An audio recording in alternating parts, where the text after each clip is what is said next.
Hello everyone, it's Dales here again. Welcome back to our YouTube channel. In today's video, we're going to be looking at solving of JAMB past questions. Right, I've come to realize that most of the JAMB past questions being solved, right, most of them don't really have well-detailed solutions.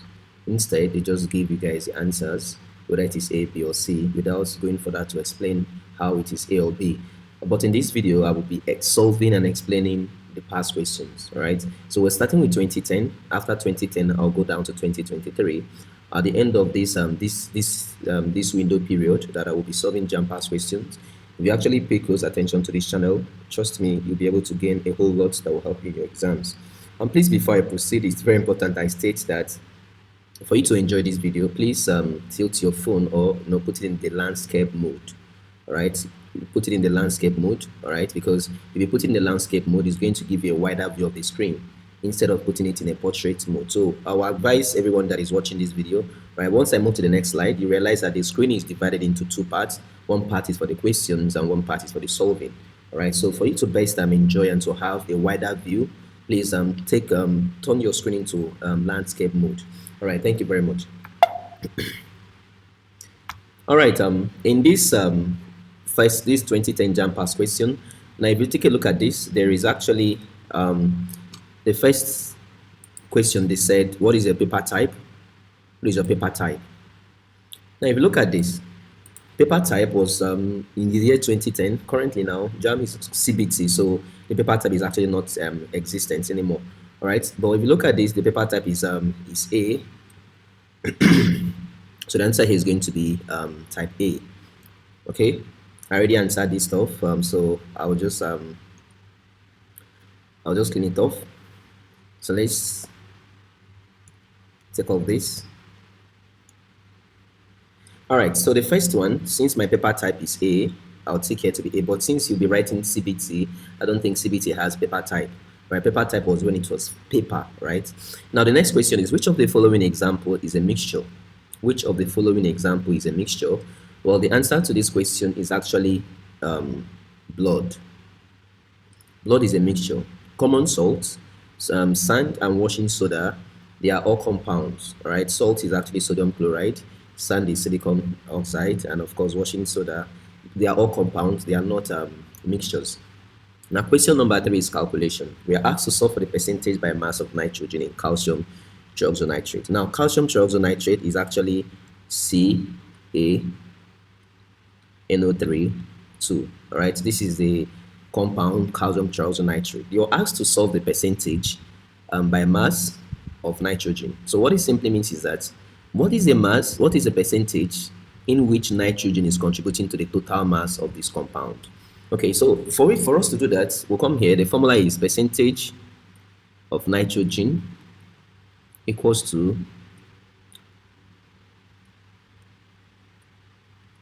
molar mass of nitrogen times 2. Now, the reason why we say times 2 is because nitrogen is appearing twice in this compound. Assuming nitrogen was appearing once, there won't be need for this times 2. But since nitrogen is appearing twice, of course, there is every need to actually put times 2 there. All right, so this is divided by, sorry, this is meant to be molar mass, not molar. So this is actually molar mass of N times 2 divided by molar mass of the entire compound. What is the entire compound? Calcium nitrate. That is calcium nitrate, calcium trioxonitrate 5, which is commonly called calcium nitrate, times 100%.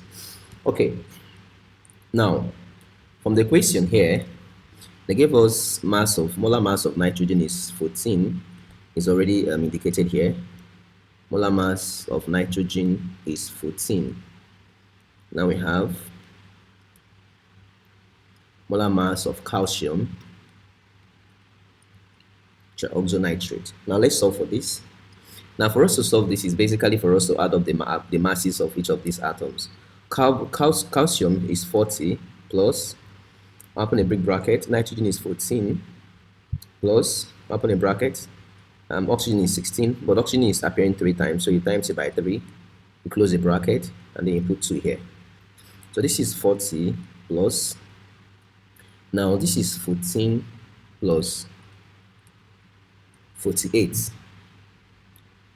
14 plus 48. So this becomes 14 plus 48. That is 62 times 2. 48 plus 14 is 62, but you have to multiply by these 2 times 2. That gives us 124. 124 plus 40 is 164 grams per mole. So the molar mass of calcium also nitrate 5 is 164 grams per mole. All right, so I'll come back here. Remember, the molar mass of nitrogen is 14. So I'll come back here. I'll say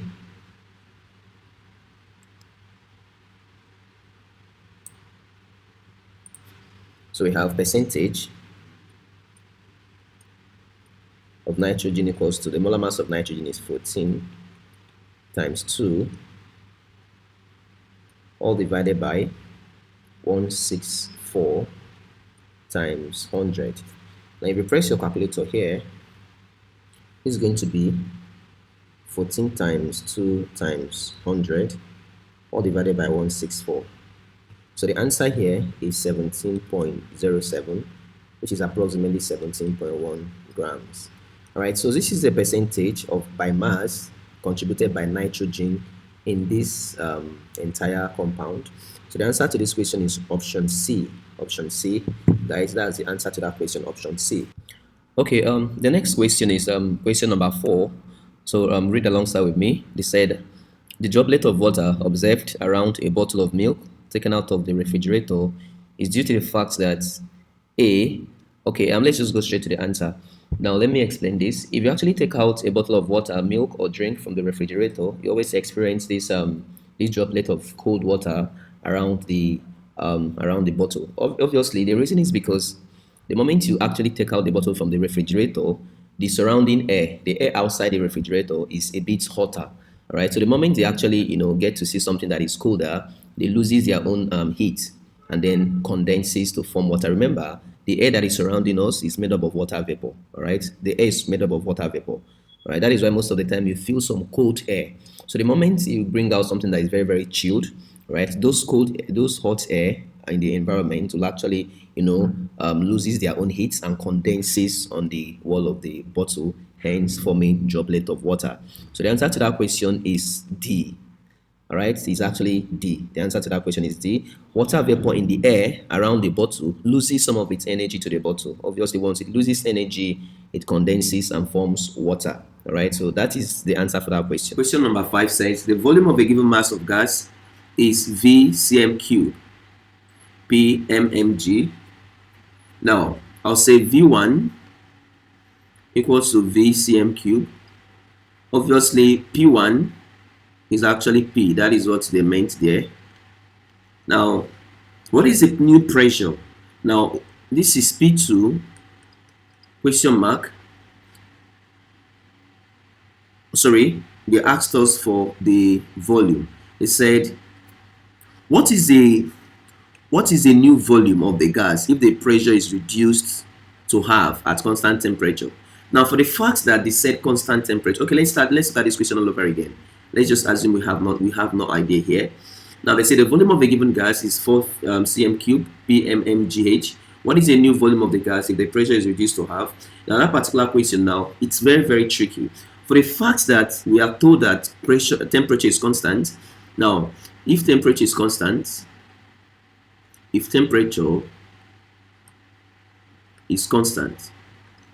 that simply means that is Boyle's law. That's Boyle's law. And Boyle's law states that mathematically P1 V1 equals to P2 V2. Now, let's look at this question here. The volume of a given mass of gas, VCm cube, PMMH, that's millimeters of mercury. So what is the new volume of the gas if the pressure is reduced to half? All right, so in this case now, my V1 is actually VCm cube.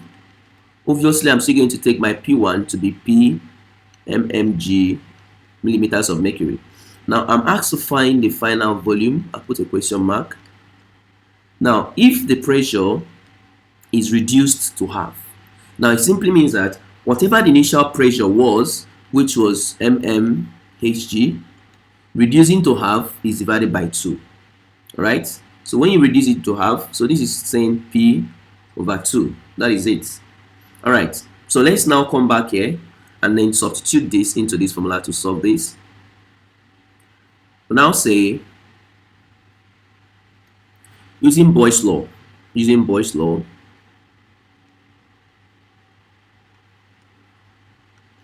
we have P1 V1 equals to P2 V2. Now you're going to make V2 subject of the formula, which is this. It's going to, once you make this subject of the formula, you make V2 subject of the formula. We want V2 to stand alone, so we are going to divide both sides by P2. Right? That's how to make subject of the formula. So you say divide both sides by P2. When you do that, you have P1 V1 over P2 V2 over P2. So that this cancels this, leaving us with this. Right? So therefore, V2 equals to P1 V1.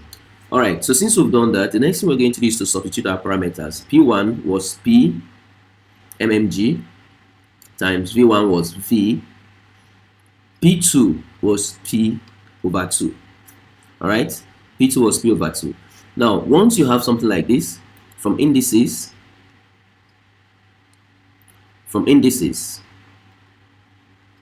the two will come up. So we have V2 equals to P times V times 2 all over P. P cancels P, leaving us with 2V. All right, so the answer for this particular, so V2 equals to 2VCm cubed. So the answer here is our B. Okay, you might be wondering how we got this this coming over to this place.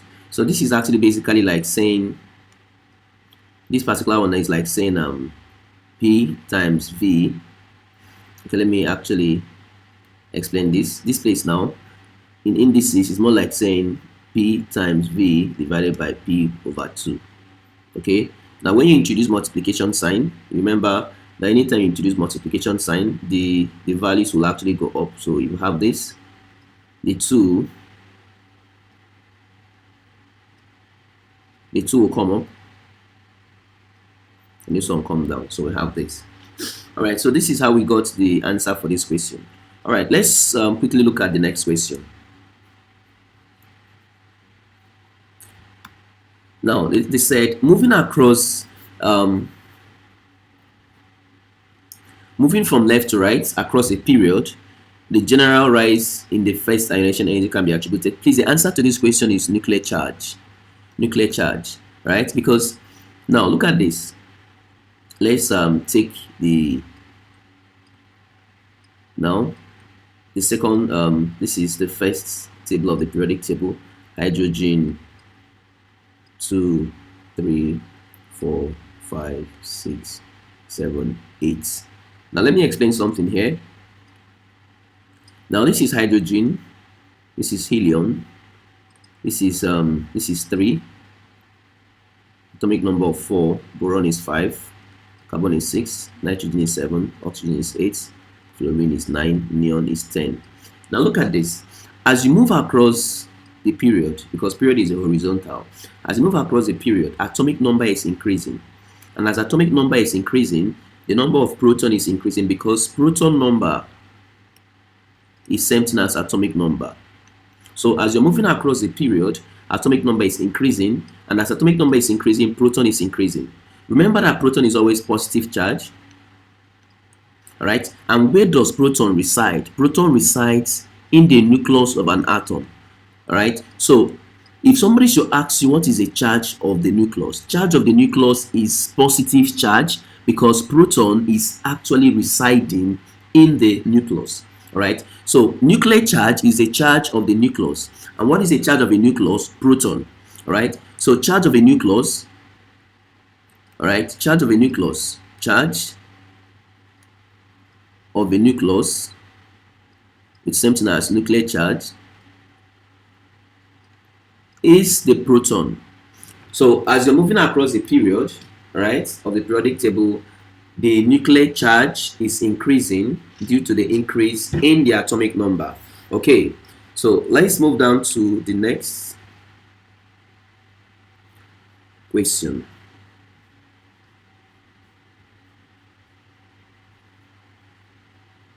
Okay, so we have how many unpaired electrons are there in nitrogen sublevel?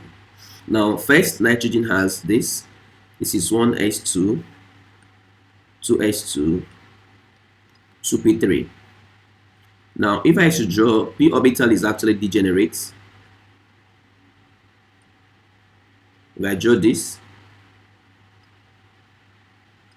now, if you notice, let's draw this complete so that you see it yourself.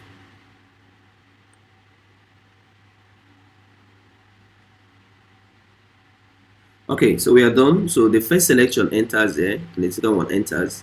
The next one enter, the next one enter. Now this p orbital is going to enter singly first, 1, 2, and 3. So if you look at it very well, these electrons, 3 of them are unpaired. So therefore, this will have 3 unpaired electrons. All right. Now moving further, they said the stability of the noble gas.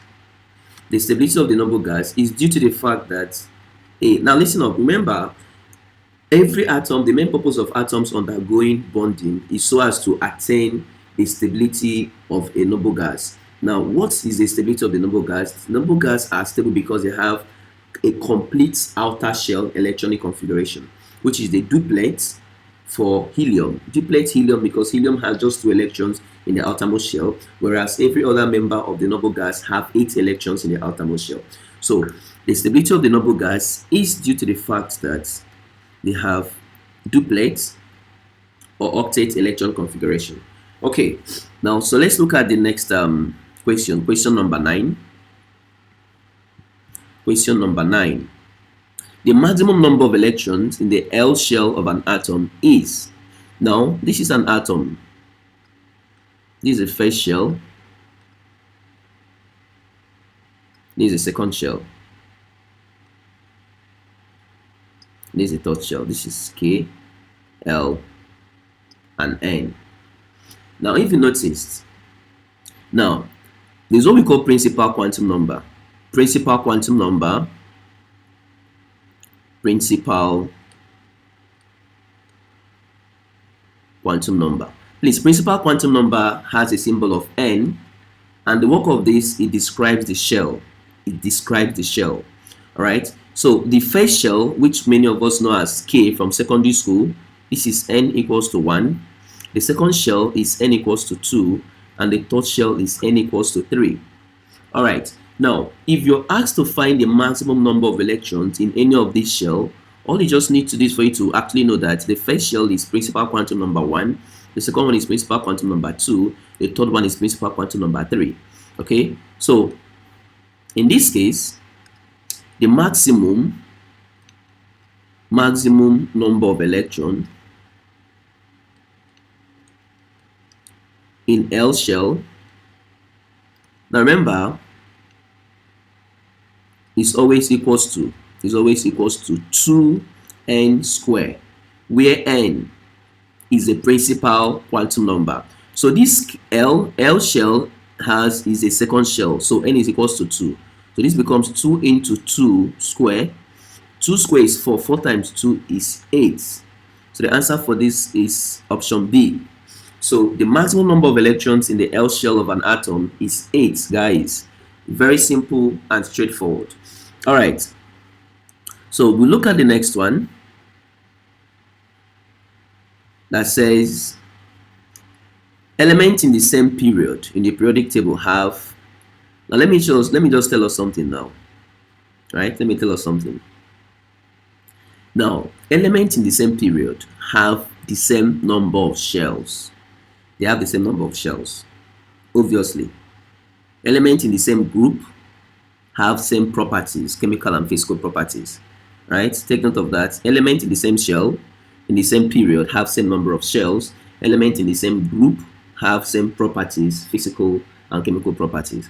All right, so for this particular one now, the answer to this question is going to be they have same number of shells. All right, so we have the next question, question 11.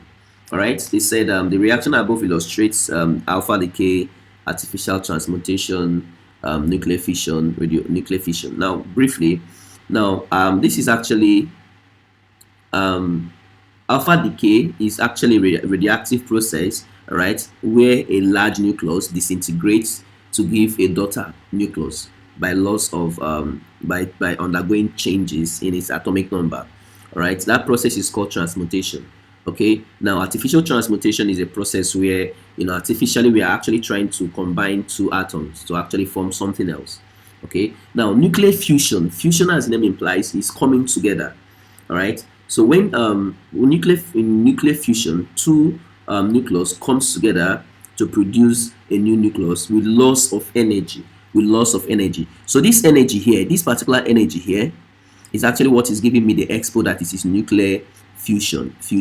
If it is fission, means larger nucleus splitting to give smaller nucleus. But this one, we have two nucleus coming together to form nucleus with lots of particles, but emphasis on loss of energy as well.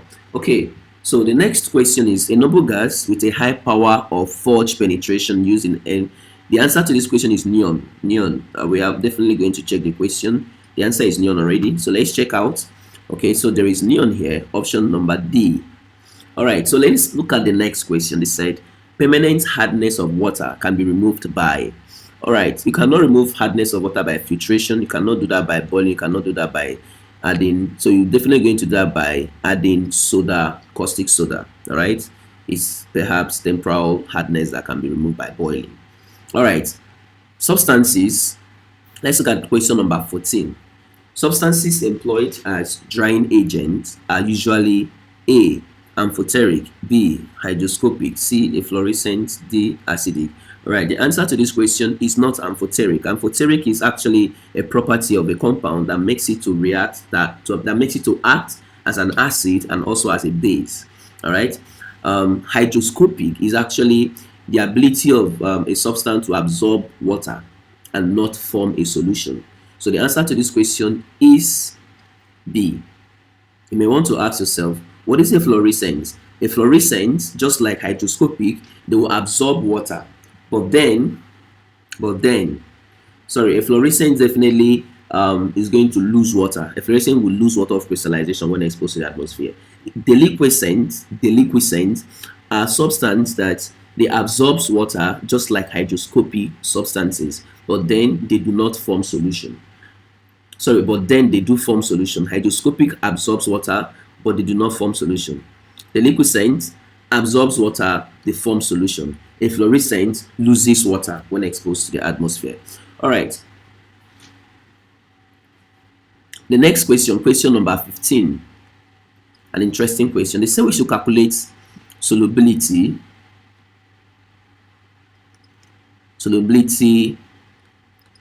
in mole per dm cube. In mole per dm cube.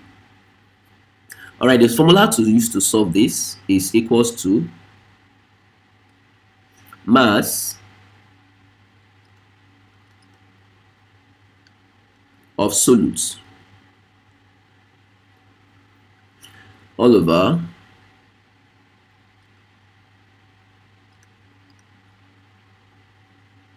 molar mass of solutes times 1000 divided by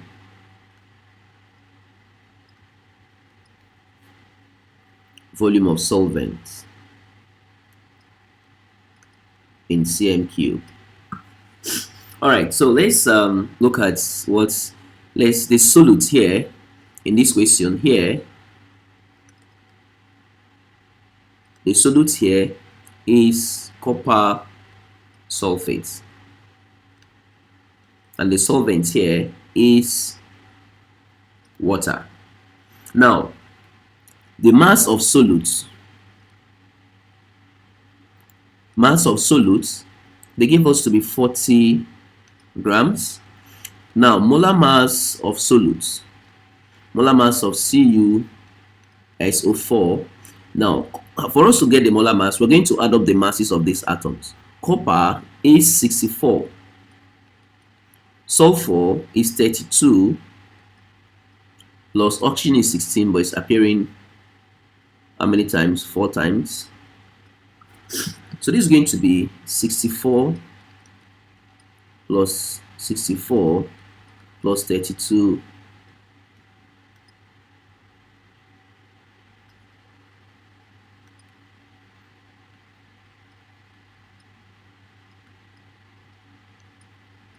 plus 64. So this becomes 64 plus 32 plus 64. So we have the molar mass of this to be 160 grams per mole. All right, if you noticed in this question, they did not give us the volume of water. They gave us mass of water. But remember that water is 1 gram per cm cube. That's the density of water. Density of water is always 1 gram per cm cube. That means 1 gram of water is the same thing as 1 cm cube of water. All right, so therefore they gave us 100 grams of water. This 100 grams of water is the same thing as 100 cm cube of water. Please take note of that. This particular stuff can only be applied to water. The density of water is 1 gram per cm cube, which means for every 1 gram of water we have 1 cm cube. Right, so in this question now you might be wondering, they did not give us the volume of water, but they gave us the mass of water, right? Okay, so from the density of water, 1 grams per 1 grams per cm cube means that for every 1 gram of water you have 1 cm cube of water as well. Okay, so therefore 100 grams of water will be the same thing as 100 cm cube of water. So having said that, you can now see that the volume of the solvent, which in this case is the water, is not a problem as many of us thought it would be. So say volume of solvent is equals to 100 cm cube. So if you notice, can you see that we've gotten all our parameters? We've gotten all our parameters. All right. So it's time for us to now substitute. It's now for us to now substitute and then get our answer. So this becomes this equals to the mass of solutes they gave us to be 40. That's 40. Okay. Now molar mass of solutes they gave us to be 160.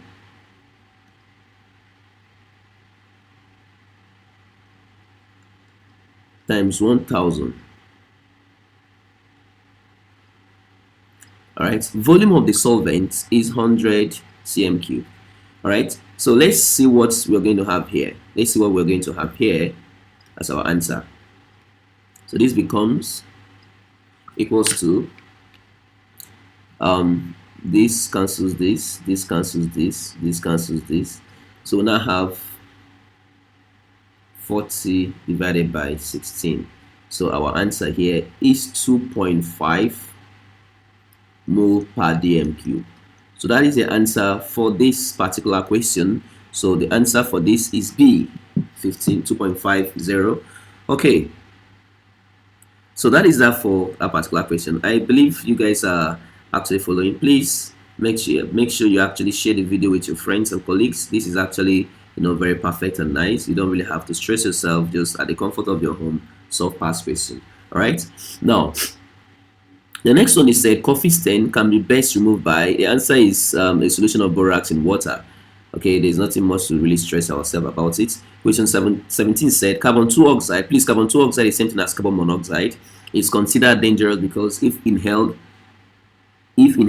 mainly, carbon 2 oxide is considered dangerous if inhaled mainly because of what? All right, why do we consider? Oftentimes you see people now they don't like putting generators inside their houses. They keep the generator outside, right, to avoid carbon poisoning. Now the reason is because this particular guy gets into the lung and compete and depletes the oxygen, right? It depletes the oxygen inside the lungs. So the answer to this question is this. It competes with oxygen in the blood, right? It competes with oxygen in the blood. It actually depletes oxygen in the lungs, and once it depletes oxygen, the blood will no longer get blood, and then it leads to seizure in the brain, which obviously is going to cause one to lose consciousness. From there, Otilo. All right, so that is that for number 17. Let's look at number 18.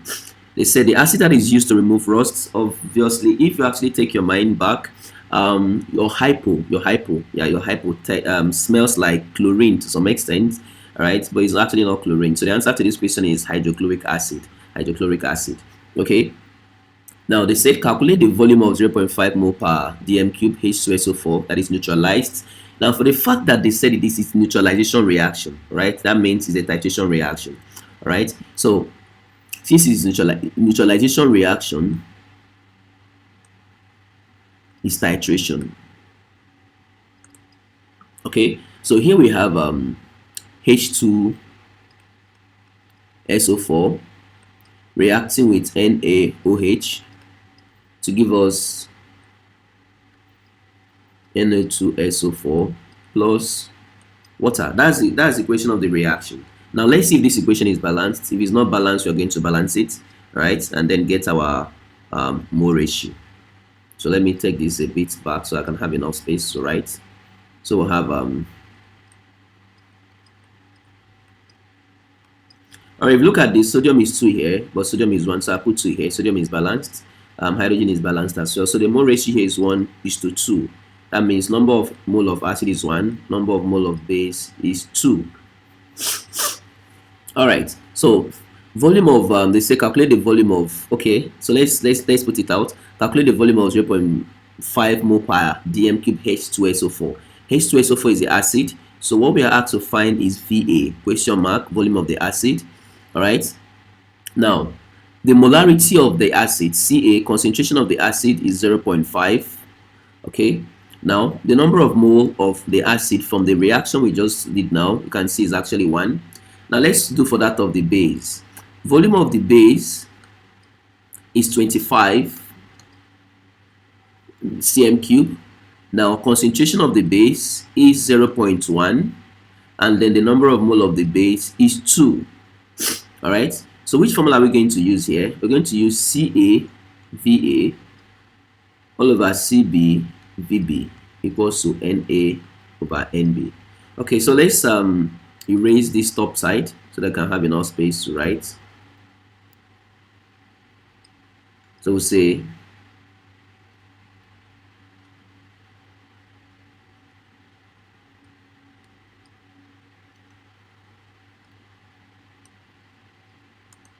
okay. So in this case now, if you make V a subject of the formula, right, you first of all cross multiply. You cross multiply, this becomes Ca Va Nb equals to Cb Vb Na. If you make Va subject of the formula, it simply means divide both sides by Ca and Nb. We want Ca to stand alone, so divide both sides by these two things that is actually standing beside Va. So when you do that, you now have Cb Vb Na all over Ca Nb, so that when you cross multiply, these come back here. Okay, so let's substitute our values. Now Va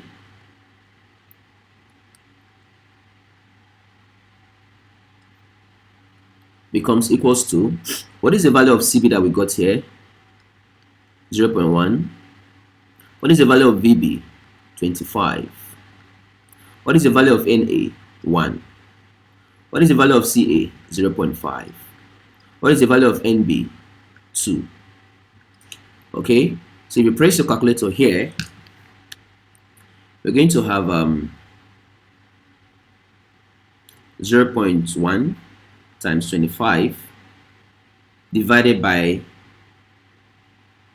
0.5 times 2. So the answer is going to be 2.5. The answer is going to be 2.5. Right? The answer is going to be 2.5. So if you press your calculator, here is going to give us 2.5 cm cube. So the answer here is this. Okay. The color of methyl orange in alkaline medium, it's a bonus. This one is actually orange. All right. Now, which of the following salts is slightly soluble in water? Question number 21. Which of the following salts is slightly soluble in water? Okay, so which of them Now, this is actually not soluble, sparingly soluble. This is actually sparingly soluble because they are metals. They are metals are or metals of they are all heavy metals. All right. So the answer to this question, this particular one, Na2CO3, is actually not a salt. It's actually not a salt. So we are left with just one option, right? Which is option B, calcium sulfate. So let's erase this. The correct answer for this is calcium sulfate because silver is a heavy metal. Lead is also heavy metal. So salt of heavy metals are always sparingly soluble. This is actually sodium is actually this compound that contains sodium is not a salt. So that leaves us with calcium sulfate. All right, guys. Let's look at question number 22. We are asked to find the reducing agent. All right. For you to be able to find the reducing agent, you must first of all tell what is oxidizing and what is reducing. All right. Once you've identified what is oxidizing and what is reducing, you can now start telling which of them is the agent of reduction or agent of oxidation. Right. So what we want to do now is to check out which of these actually undergo oxidation. Remember, oxidation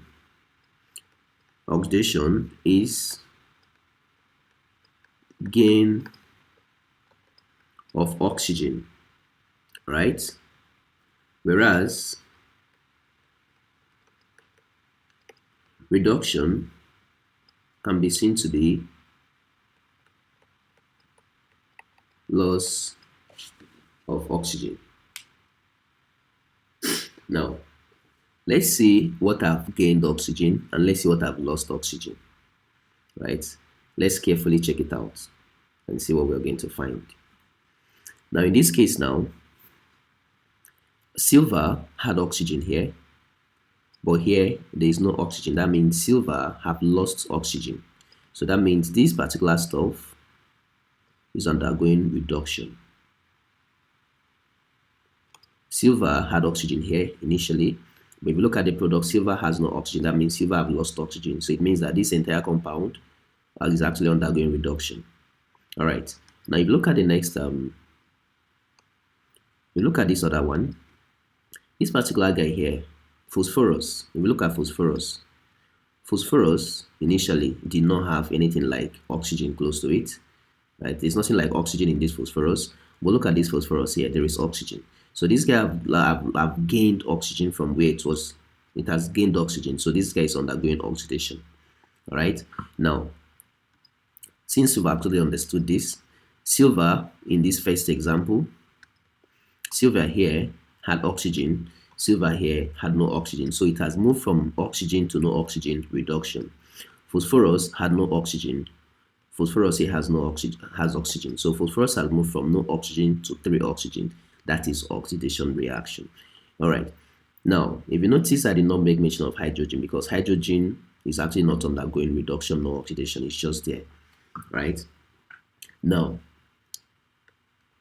so therefore, NO4 actually lost oxygen. Silver here had oxygen. In this product, silver had no oxygen. So this guy undergo reduction. Now, pH3, there was no oxygen here, but there is oxygen here in the phosphorus. Phosphorus undergo oxidation. Now, class, listen up. Any compound that undergo reduction, right, is actually oxidizing agent. It's the opposite of it. And any compound that undergo oxidation is a reducing agent. It's very simple. Once you've identified the compound that is undergoing reduction, the one that's lost oxygen, right? That's the reduction. Any compound that is undergoing reduction is actually an oxidizing agent. And anyone that is undergoing oxidation is actually a reducing agent, right? It's actually opposite. If I'm undergoing reduction, I cannot be the agent of reduction, right? Although, of course, I'm not undergoing reduction, right? God forbid, I will never undergo reduction. So in this case now, reduction reaction, for compounds to undergo reduction, of course, is an oxidizing agent. So now look at this. They said in the above reaction, the reducing agent is what? pH3, option C. You can see how simple it is. pH3 was actually the one undergoing oxidation. right? And anyone that undergoes oxidation is going to be the reducing agent. So question 22 is option C, guys. All right.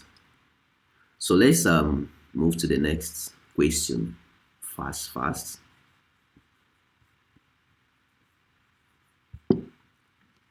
All right. Question 23 says this is lithium. This is hydrogen is tetrahydrido. Aluminates 3. All right. Aluminate 3 because the oxidation state of this aluminum is going to be aluminum is 3. If you want to solve it, let's do it this way. Now this is plus 1. This is X. Hydrogen, when anytime oxidation state of hydrogen is always minus when it combines with a metal. So this is right equals to 0. So this is 1 plus X minus 3. Okay, sorry, this is 4.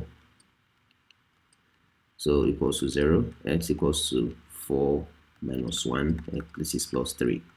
All right, so the answer to this question is now going to be, if you combine the whole of what I just said here, it's going to be lithium tetrahydrido aluminate 3. So let's check it out. Lithium tetrahydrido aluminate 3.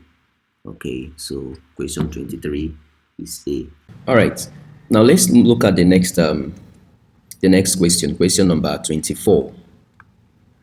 Now they said iron can be protected from corrosion by coating the surface with dash. All right, the answer to this question is zinc. All right, now that process is what we call the galvanization. All right, that is galvanization, right? So you use zinc to coat, all right, the surface of iron to avoid that particular iron from rusting. All right, so that is that for question number 4. Now let's look at question number 5. Question number 5 is actually under electrolysis. They said, what mass of aluminum is deposited when a current of 10 ampere is passed through a solution of an aluminum salt for 1930 seconds? All right, you might want to call it 1930, but that is 1930 seconds. Okay, for us to do this, we proceed. First, what quantity is deposited? Quantity of aluminum deposited is the same thing as saying the amount, which is the mass of aluminum deposited.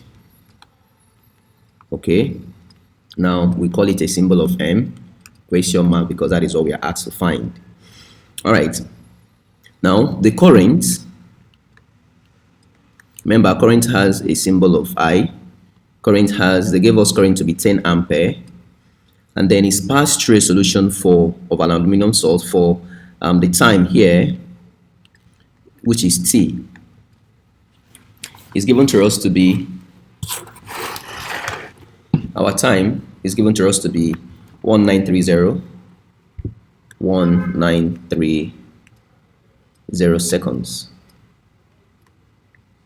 All right, now this particular question is under the first law of thermodynamics, and for me to solve using first law of thermodynamics, this is a formula I'm going to make use of.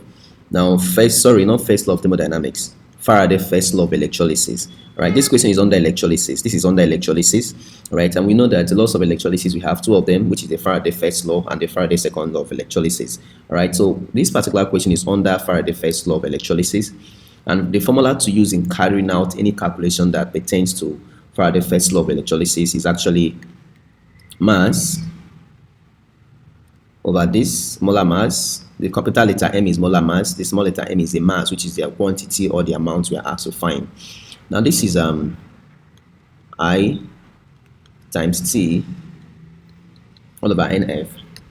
Now know that this I times T, sometimes it can be Q, which is quantity of electricity. That simply means that this formula can be rewritten as mass over molar mass equals to Q all over NF. Now this is the mass, this M is the mass of the substance deposited. But most of the times, okay, let's say M is amount or mass of substance deposited. Now, capital letter M is the molar mass of the compound. Now, I is current, T is time, Q is quantity of electricity. Now let's look at this particular one here. Now, Q is quantity of electricity. So we have Q, quantity of electricity. Now, when do we use Q? If assuming they gave us Q directly, would have used Q. But since they did not give us Q directly, they gave us current and time. All right, we're definitely going to use this first one. But know that assuming they had given us current, Q is the same thing as current times time. Take note of that. All right. Now you may be asking yourself, what is the value of the N? What is the value of the N? Now this N is actually the number of moles of electrons. Right? This N, let's take it out. N, this particular N here, is number of moles of electrons, right, gain or loss or oxidation state of metal. Please remember, I said oxidation state of metal, only said oxidation state of metal, right? So it's only for metals, the oxidation state of metal can be said to be this N as well. But in the case of non-metals, you cannot use oxidation state. In the case of non-metal, you stick to number of moles of electrons. All right. Now let's actually solve this and see what we are going to arrive at. Okay. So this is going to be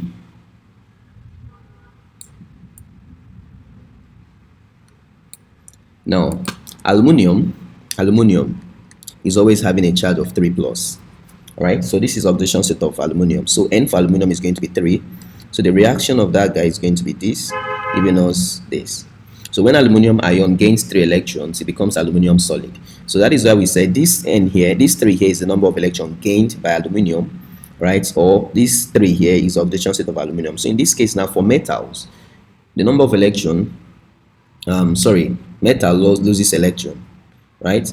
The number of electrons that metal will lose, right? The number of electrons that metal will lose is equivalent to the oxidation state. All right, so for this N here, for aluminium, N is equals to 3. All right, so since we've actually gotten our parameters, let's now proceed to solve. So this is what I'm asked to find, the mass, which is equivalent to quantity of aluminium. So if you make this subject of the formula, I want to make it subject of the formula first before I start inserting my values. So this is MIT. My M becomes, I will actually make M subject of the formula, divide both side by NF. If I divide both side by NF, I want M to stand alone, so therefore I'm going to divide both side by NF. So this becomes MIT all over NF. All right, so having done this, now say this is MIT all over NF. Now please, this F, I forgot to actually mention this F is Faraday's constant. This F is Faraday's constant and it has a value of 96500 coulomb. All right, take note of that. The F is Faraday's constant. Okay, so let's now substitute our values. Now this becomes equals to the molar mass of aluminium they gave us here, right? They gave us this guy to be 27. Molar mass of aluminium is 27, this particular one. They even gave us the F, right? So I'll come here, I'll say 27 times the current. They gave us this current to be 10, all right? This current is 10. Our time is 1930. Now this is divided by our N is 3 times our NF is 96500. So let's actually solve for this. So we press our calculator.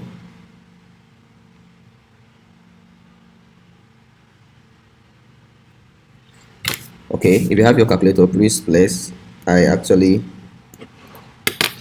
using my phone in this case because my calculator is a bit far away from me now, but after now I'm going to go get it. So this is 289500. So the answer for this question is 1.8 grams.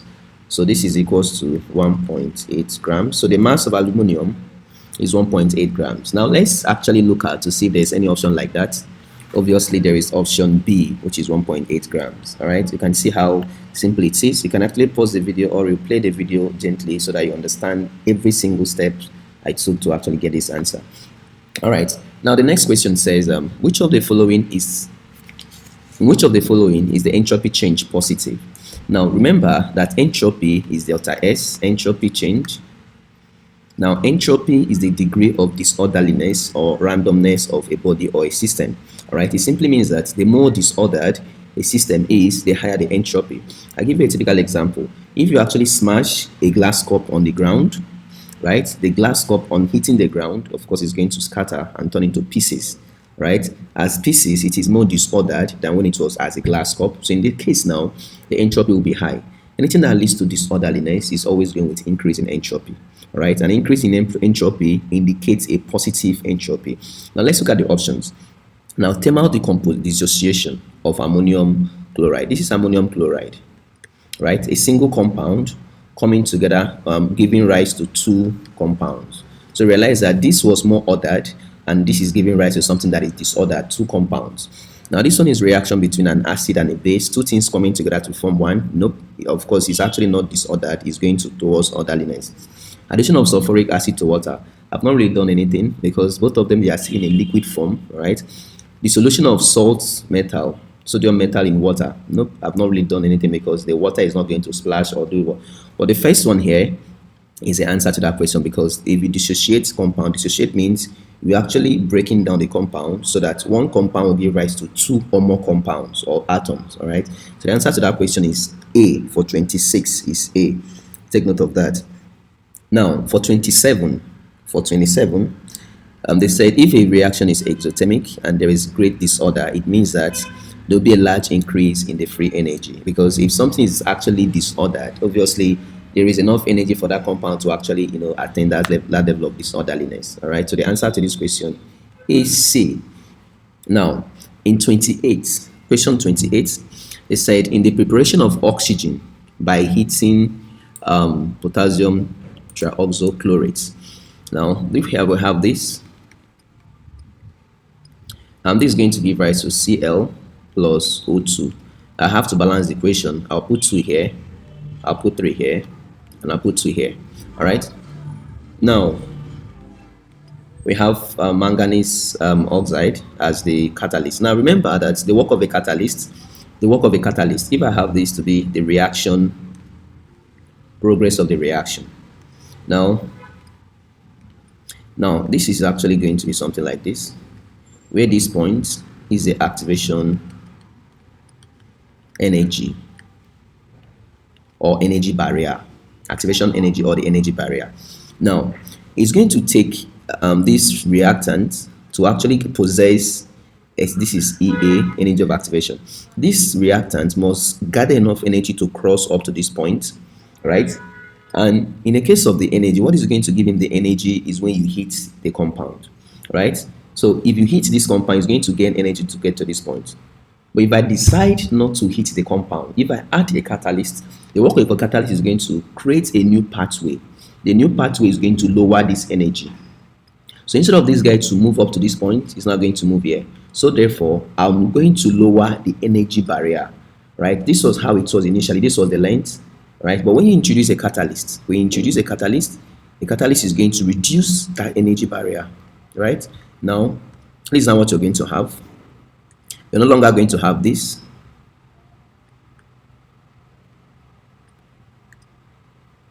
This is not what you're going to have. So if you compare the energy from here to here, unlike the other one, so by adding a catalyst, you're lowering the energy barrier of the reaction. Of course, you're lowering the energy barrier of the reaction. Remember, catalyst actually increases the rate of a reaction by either creating, not really either, by creating a new pathway of a lower energy. All right, so the answer to that question is D. Now question number 28, they said in the diagram below, I actually want to increase the size of this so that you can see it very well, because if I don't increase this, many of us may not be able to see it. All right, so let's look at this. I don't know if you can see it. It's actually not that very clear, but we're just definitely going to manage this. at least so that I'll explain something now. They said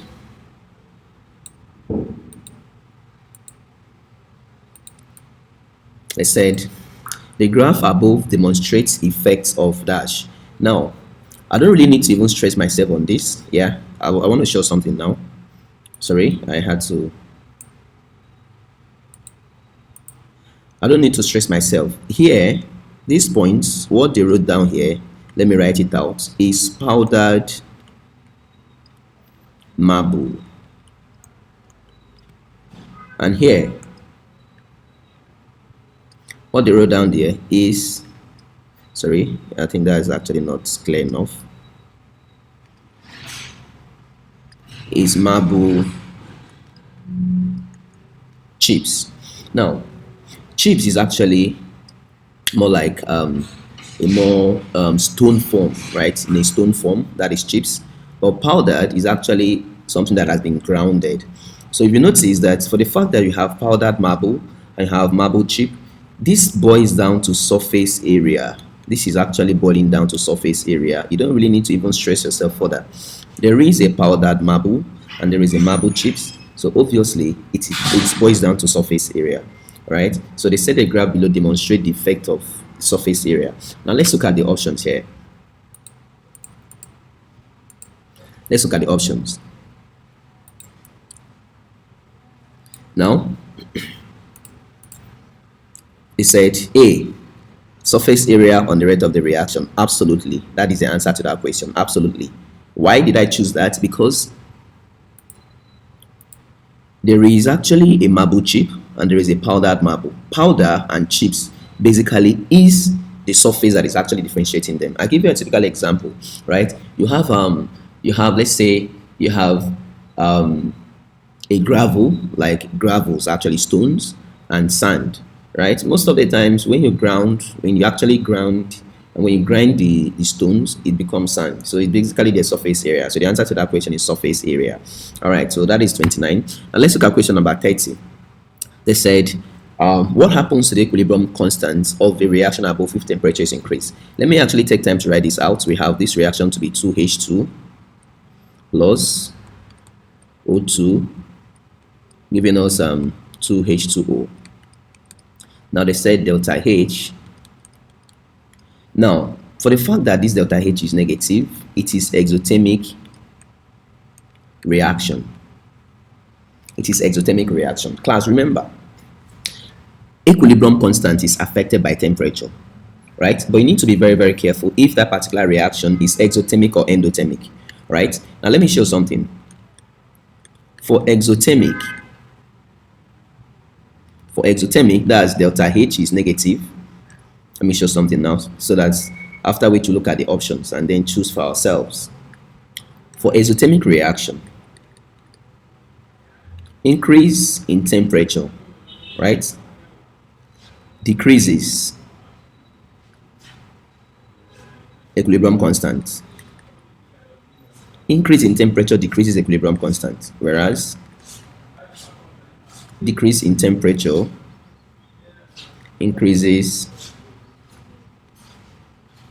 equilibrium constant. All right. Now, this particular endothermic reaction, if you actually go down to endo, the reverse will be the case, right? But let's answer this question first. For the fact that they gave us delta H to be negative, right, it shows that the reaction is exothermic. So if you increase the temperature of the reaction, obviously you're going to decrease the equilibrium constant. All right, if you increase the temperature for that exothermic reaction, you're going to decrease the equilibrium constant. All right, now what if you had decreased the temperature? Of course, you increase the equilibrium constant. Please, for endothermic, if they change here to be positive, this becomes vice versa. All right, so that is that for that particular guy. Now let's look at the next question. Question number 31. Question number 31. Question number 31.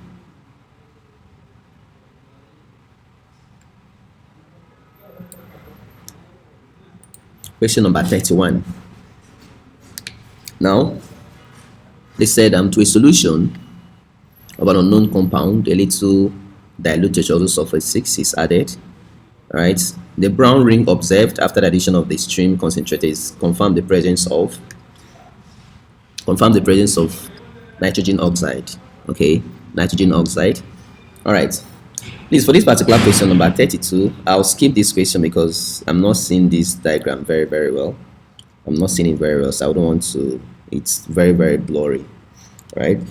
But after now, I'm definitely going to check out for these particular questions online to get the best version of it. All right, question number 33. Which of the following is used in rocket fuel? Of course, nitric acid.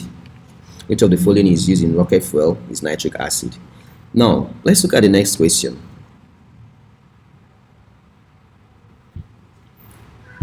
Once again, I can't see this very well, so sorry, I'm going to skip this again. But like I said, I'll definitely check online to get a clearer version of this. I can't see this clearly.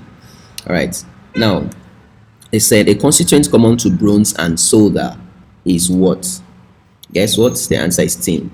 All right, bronze is an alloy. Bronze is an alloy. Now, so many persons might want to ask, what is an alloy? Please, after now, I'm going to make a video on alloy. So do well to come back and check our channel, or perhaps you can just hit the subscribe button and hit the bell notification icon so that when I drop a video, you're going to see it. Now, stainless steel, let me show something.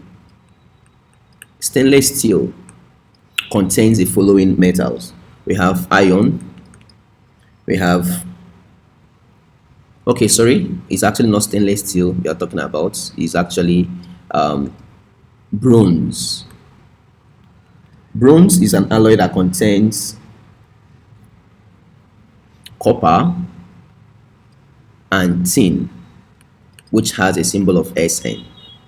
Now, solder, most of the time it is called soft solder.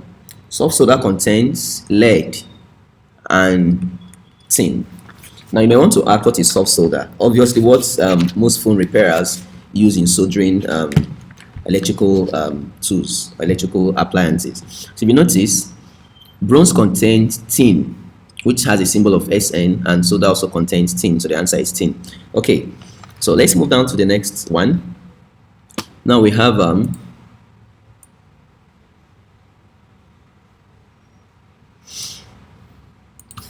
let's say when iron is exposed to moist air, it gradually rusts. This is a formation of. Now listen, iron rusts because it goes back to its original form. All right, original form of iron upon which it existed in nature is actually iron 3 oxide. All right, so this iron 3 oxide is it must be in a hydrated form. Hydrate means it contains water. So the answer to this question is when iron is exposed to moist air that contains water vapor and oxygen, it gradually rusts. This is due to the formation of iron 3 oxide, hydrate iron 3 oxide. Please take note that the anhydrous iron 3 oxide simply means there is no water. Right? There is no how rusting will take place without the absence of water. So the answer to this question is A. 36 is A. All right. Now, the compound that gives orange-red color to non-luminous flame, this compound is likely to contain, I will read the question again. A compound gives an orange-red color. Gives an orange-red color. The compound gives an orange-red color to non-luminous flame. This compound is likely going to contain calcium ion. Calcium ion. Take note of that, everybody. Now, stainless steel is used for making dash. All right, can you just guess the answer to that question, class? Just can you do a brainstorm to give us the answer to that question? Anyways, let me help us out. Now, magnet is actually made from nickel. Magnet is made from nickel, aluminum, nickel, cobalt, and it also contains iron. Now, tools, right?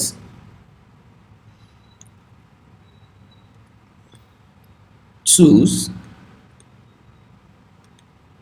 and surgical equipment are made from stainless steel. I believe you can see the answer already. Coin and medals are made from bronze, whereas moving parts of clock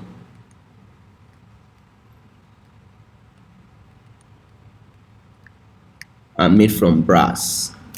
All right, so the answer to this question is tools. All right, tools and surgical equipment. All right, stainless steel is used for making tools and surgical equipment. All right, so that is that for that. So let's move further.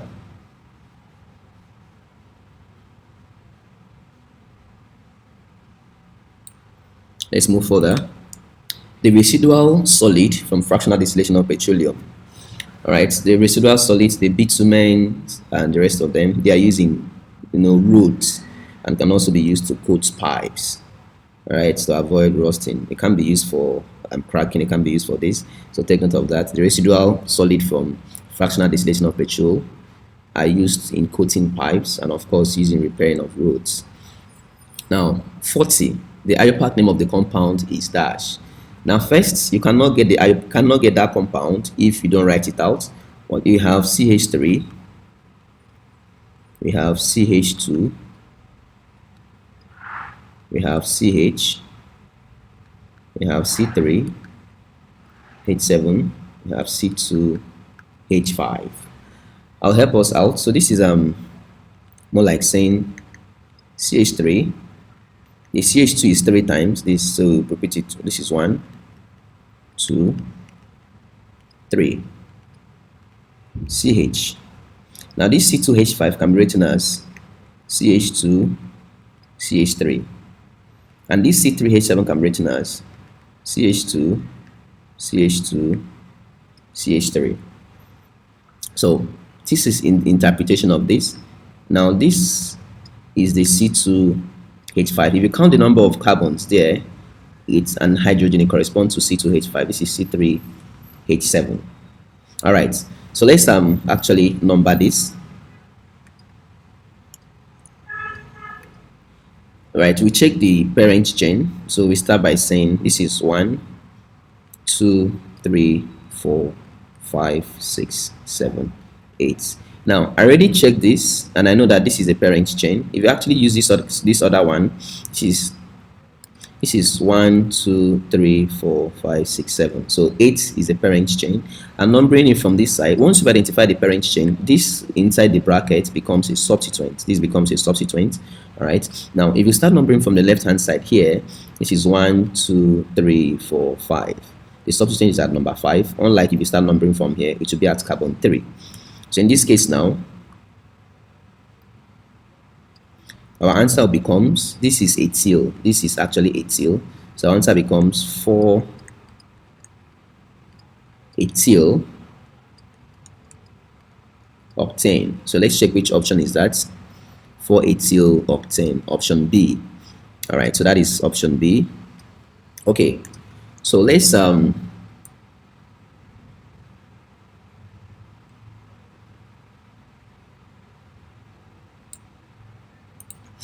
which of the following is used as fuel in miner's lamp? Ethine. All right, so let's this question, let's bring it up a bit. Now they said which of the following compound is very soluble in water? Please, it is ethanoic acid. All right, this compound contains OH. All right, this alkanoic acid is actually very, very soluble in water because it contains OH. After this alkanoic acid is going to be this. These two are the least, right? The B and C are the least. They can never be soluble in water because they are actually alkanes, non-polar solvents. Okay, so when benzene reacts, 43, benzene reacts with hydrogen in the presence of nickel catalyst to give, okay, this is benzene, reacts with hydrogen. Now this is going to be addition reaction where all these bonds will be taken off. So this is going to be this.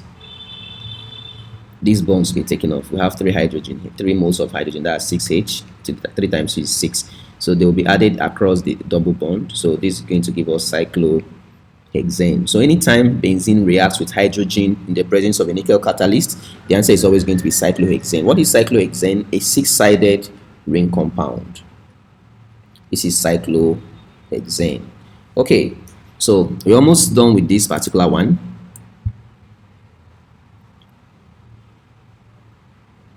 All right, so let's look at the next one. They say, which of the following is used to hasten fruits? Of course, it's actually ethene. Ethene is used to hasten fruits. Now, the final 45, the final product between methane and chlorine in the presence of ultraviolet light, hydrogen chloride and this. Now, look at this. This is methane, CH4 plus Cl2.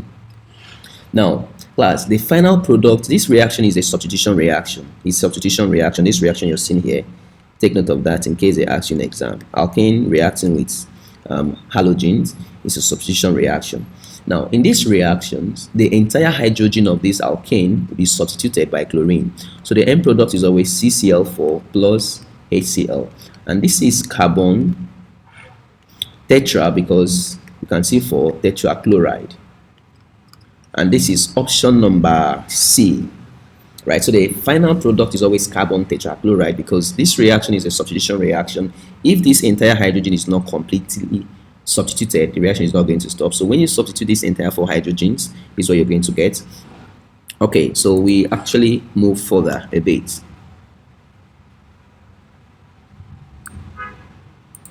Okay, 46.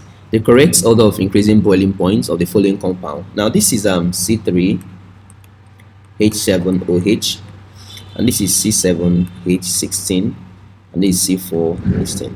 Now this will have the highest boiling point, highest, because of OH.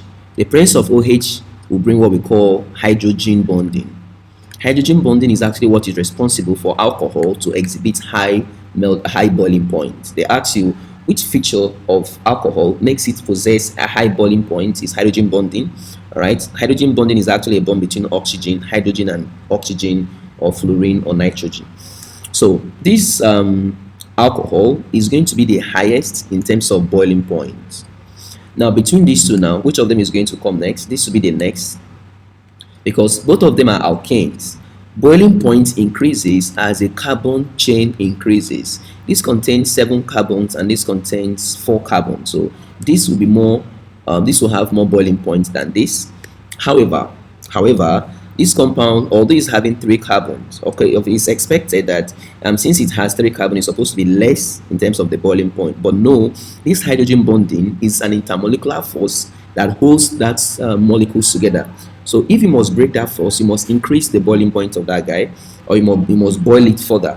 So this presence of OH is what makes this one outstandingly high.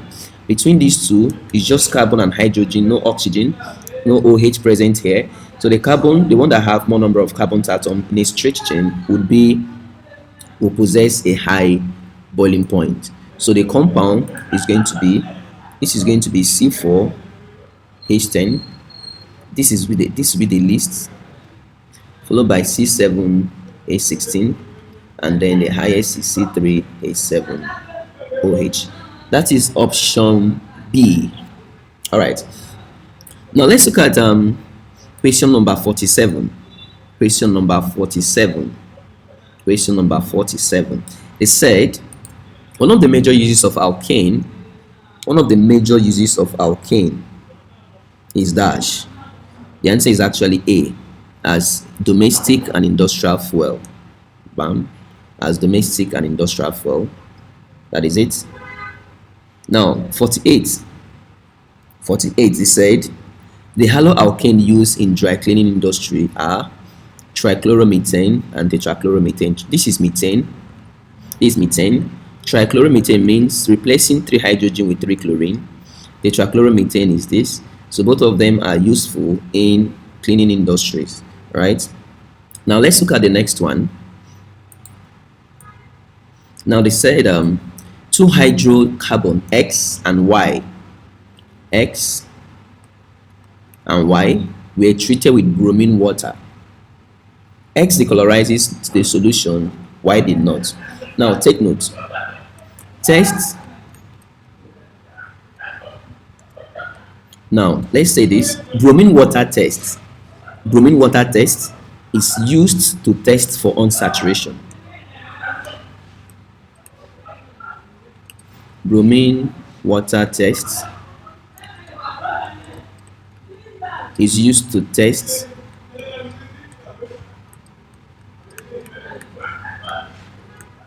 for unsaturation. Unsaturation means anywhere you see a carbon-carbon double bond or a carbon-carbon triple bond. Now this carbon-carbon double bond can be found in alkene and can be found in benzene, and this one can be found in alkynes. All right. Now, if you actually look at from the options here, they said the answer to this question is going to be alkanes. All right, because all the compounds listed, they all contain double bond, and double bond is actually double bond or triple bond signifies unsaturation. All right, signifies unsaturation. So, but alkane does not contain a double bond, so alkane is obviously not going to decolorize the bromine water.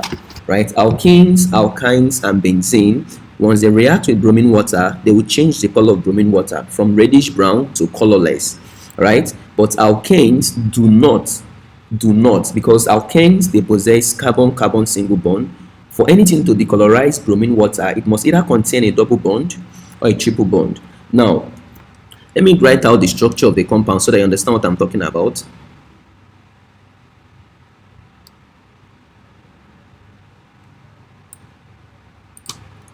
Now, benzene is this. Now, this is the structure of benzene.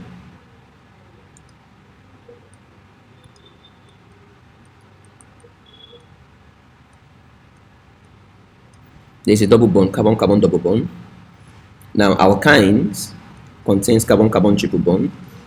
Alkane contains carbon-carbon double bond. Alkane is this. If you notice, alkane does neither contains a double bond nor a triple bond. So alkane is actually saturated and not unsaturated. These three are unsaturated. And bromine water test is used to test for unsaturated compounds. Right? Once the compound is unsaturated, either containing a double bond or a triple bond, will decolorize bromine water. But if a compound does not contain any of this, just single bonds, it will not decolorize bromine water, and alkane falls under that category. Hence, this is the answer. Now, the last but not the least, they said a compound that is used for anesthetic, of course, is B. Anesthetic is injection given to a patient before a surgical operation is carried out, so as to subdue the pain, right, that the patient is supposed to feel. Okay, so guys, that is that for these answers. Actually, some of them I corrected, some of them. So this is the end of this particular year past question. So tomorrow we are doing another year, but this time around I will be starting with 2023 backward.